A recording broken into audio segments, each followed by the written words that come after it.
Hello guys, it's Matt from Vector Gaming. So today Ubisoft finally revealed some official information about the next Assassin's Creed game that is coming out later this year. So before this world reveal, all the information we had to go by was basically a few leaked screenshots and some rumours here and there, but we finally do have information to go by. We've got plenty of information to go by actually, because Ubisoft decided to not only reveal a trailer, but also a 9 to 10 minute gameplay walkthrough of what Assassin's Creed Syndicate is going to be like. So this video, whether you've seen the world reveal or not, this video is basically a brief summary, a brief rundown of everything that we do know so far that is going to be in Assassin's Creed Syndicate. You know, everything that has officially been confirmed that we've either seen in the gameplay or that they have mentioned in today's reveal. So to start off, let's talk about probably the most important thing in any game, which is gameplay. So Ubisoft decided to show off some pre-alpha footage.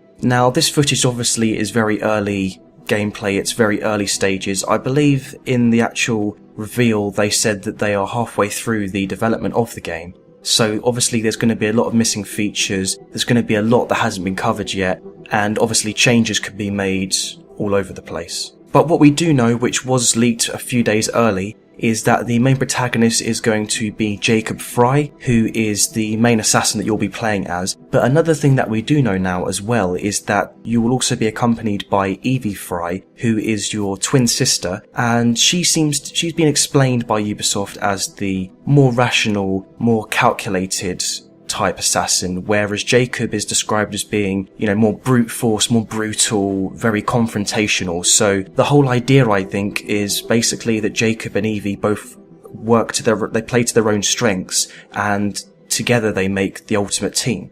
So Jacob basically runs a gang called the Rooks, which you might have seen that word mentioned on the teaser image that was revealed a few days ago. And basically this is a gang that he is leading, that he's in charge of, and he's trying to take back London. He's trying to get rid of all of the corrupt Templar leaders. There's a total of 7 Templar leaders that are going to be in this game. So far from the gameplay that we have seen, only one has been confirmed, and that is Bloody Nora. And she basically controls one of the boroughs that's the City of London, and that's the only borough that we know of. There's going to be 7 Templar leaders, there's going to be 7 boroughs, and I guess the idea is that one leader is going to be in each borough and you have to basically overthrow them. So the way that you basically win over a borough or you take control of a borough is you have this thing called gang wars. So gang wars, you have a group of NPCs from your gang going up against the rival gang, the one who own that borough, and you have this all-out brawl, this all-out confrontation, and your NPCs will attack their enemy NPCs, and you'll also be involved in that fight, which brings me to my next topic about the gameplay, which is the combat. So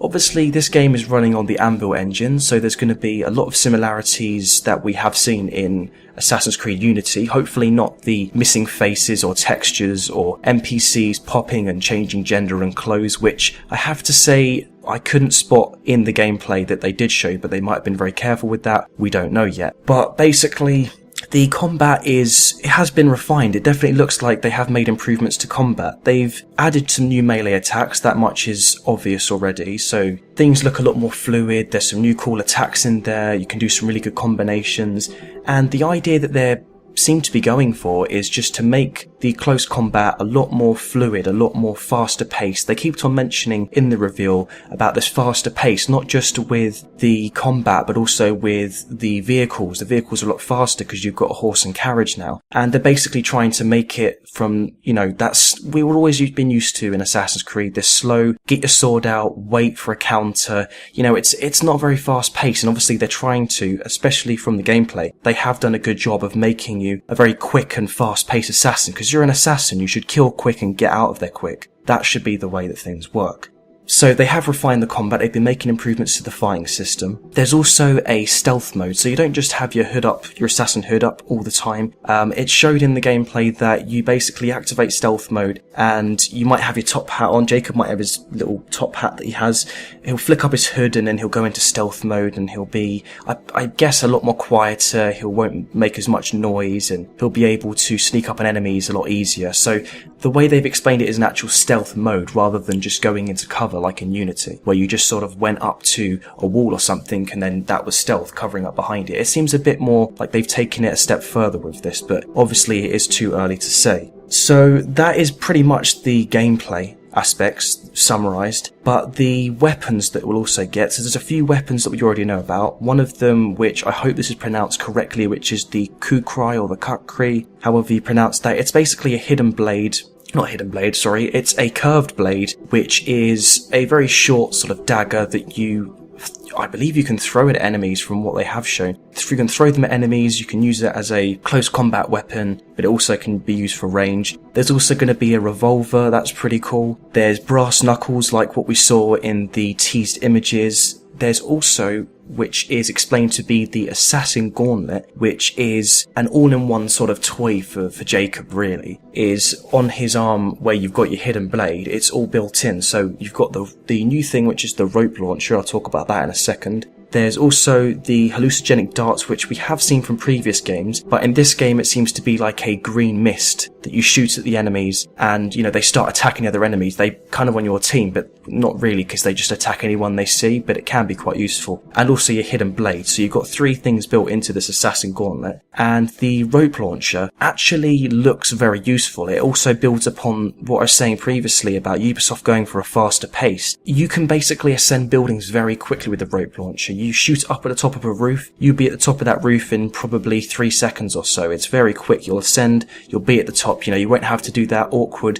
climbing and trying to find the certain points to sort of get, your assassin to grapple onto a certain window and gradually get to the top. You can also do things like have a zip line. You can go from rooftop to rooftop with this rope launcher and then even drop down on enemies to do an aerial attack halfway through going along a zip line. So there definitely is this feel of faster pace. That seems to be the main theme here, is that you're an assassin, you're going to be fast, you're going to be quick, and that definitely makes sense. So yeah, those are all the weapons. You've got the Kukri, the Kukri, I still don't know how you pronounce that, the revolver, brass knuckles, and the Assassin Gauntlet, which features a rope launcher, hallucinogenic darts, and a hidden blade.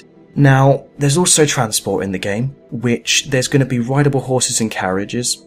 So you can use these. They're very quick. They're very fast. There's going to be plenty of them around London, and you can also use them for stealth. So you can hide in the carriage. You can run over enemies with your horse and carriage. There are also going to be, which is quite interesting, there's going to be trains. Probably this is actually the first time that we have had trains in an Assassin's Creed game, and most likely this hasn't been confirmed, but making an assumption, trains will be used more for the long distances. So going from one borough to another is probably what the trains will be used for, rather than, short distances you're going to be using your horse and carriage, or maybe just if you don't want to use that, use your rope launcher, because that thing seems to have some good range on it, and you can go, like I said, rooftop to rooftop. Other than that, there are some pre-order bonuses, and there's also a Big Ben collector's case. So if you pre-order the game, you'll also get an extra mission called the Darwin and Dickens Conspiracy. And there's also the Big Ben collector's case, which is the £120 or however much that is in dollars, the big all-out collector's edition where you get like a cool statue and soundtrack and all this stuff. So what you actually do get in this Big Ben collector's case is you get 1 copy of the game, you get the season pass included, so that basically, confirms there will be another season pass. There's going to be an art book, an exclusive hip flask, an official soundtrack that you can listen to, Jacob's machinery figure, which is 30 centimeters in height. There's also a double-sided London map, and it will cost £115 on PC, so it's £5 cheaper on PC for £115, and £120 on the PS4 and Xbox One, or, your region equivalent. You can obviously calculate what that is in euros or dollars or whatever your currency may be. And also finally, last but not least, the release date hasn't got an exact date yet, but it is said to be fall 2015. That much is true. And it's only going to be available, just like Unity was, only available on current gen consoles and PC. So that's the PS4 and the Xbox One and the PC. Those are the only confirmed platforms as of right now. Whether Ubisoft decides to release a second Assassin's Creed game along with Syndicate is unknown. and there's been no mention of it yet, so it might just be that Rogue was the last Assassin's Creed game for the last gen systems. That hasn't been confirmed yet, like I've said, and it is very early days, but yeah, this is pretty much all that we know about Assassin's Creed Syndicate so far. So if you have enjoyed this video, it would mean a lot to us if you did click that subscribe button, as we will be uploading more content, not just about Assassin's Creed, but other games, and also like this video if you have enjoyed it. But other than that, I have been Matt, and I'll see you guys later.